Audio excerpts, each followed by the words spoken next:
nous sommes dans un monde particulièrement hypocrite. Un monde de 2 poids, 2 mesures. Un monde où tous ceux qui nous chantent la démocratie et les droits de l'homme sont ceux aujourd'hui qui appuient Israël, qui l'arment, qui lui donnent les moyens d'envoyer des bombes sur des populations innocentes. Nous sommes dans un monde où les principes qu'on nous vend, qui sont décrétés à gauche, à droite, n'engagent que ceux qui y croient. Mais tout cela interpelle également enfin la conscience des musulmans que nous sommes, des Africains que nous sommes, des croyants que nous sommes, de comprendre que personne ne nous fera à notre place. Si on en est là, c'est lié à nos multiples divisions. Nous sommes incapables de parler d'une seule voix. Même si on nous laisse entre nous, nous sommes là à nous tirer dessus, à nous chamailler, partant de détails insignifiants. Je suis plus croyant que d'autres, j'ai la vérité infuse, les autres sont dans l'ignorance totale.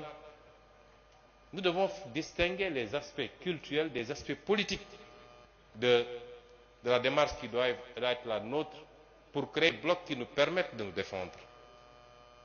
Et je parle au double sens de croyants que nous sommes, quelle que soit notre croyance, et d'Africains que nous sommes.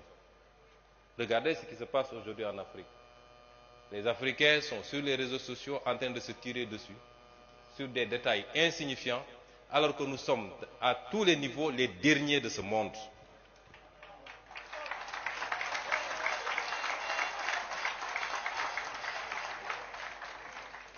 Et pour les croyants, c'est la même chose. Et pourtant, pour les musulmans que nous sommes, le Coran nous avait déjà averti des conséquences de la division. Chacun peut avoir sa façon de voir, qu'on soit sunnite, chia ou je ne sais pas, à l'intérieur des sunnis, qu'on soit orthodoxe, soufi ou tout ce qu'on veut dire. Mais politiquement, nous devons transcender ces questions-là si nous voulons compter dans le monde, si nous voulons faire face, si nous voulons exister, en tant que croyants, mais en tant qu'Africains également. Je parle dans les 2 directions. Et ce qui arrive aujourd'hui à la Palestine, qui arrive ailleurs, parce qu'ailleurs aussi, il y a des musulmans qui sont martyrisés.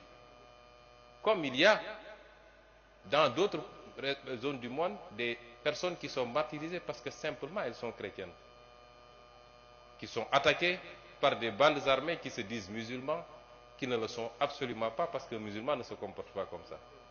Mais si l'on veut faire face à toutes ces situations-là, il nous faut transcender nos petites différences. Le monde aujourd'hui fonctionne sur la base de la puissance et des blocs. Pourquoi le monde entier, le monde occidental entier, ne peut aujourd'hui ne peut pas faire grand-chose face à Vladimir Poutine? Pourquoi? Parce qu'il y a la puissance. Pourquoi on ne le ferait pas par rapport ou vis-à-vis de la Chine? Parce qu'il y a la puissance. Nous ne pouvons pas être ce que nous sommes. Et quand on a les moyens d'aller vers la puissance, quelqu'un a parlé tout à l'heure, a fait la dichotomie entre les palais des pays musulmans et la rue. C'est peut-être vrai, mais il faut relativiser beaucoup de choses. La question qu'on se pose, c'est que les pays musulmans qui ont des moyens, est-ce qu'on ne les a pas trop habitués au luxe maintenant? De sorte que personne ne veut plus perdre ses avantages et personne ne veut plus prendre des risques. La vraie problématique se pose à ce niveau-là. Et c'est pourquoi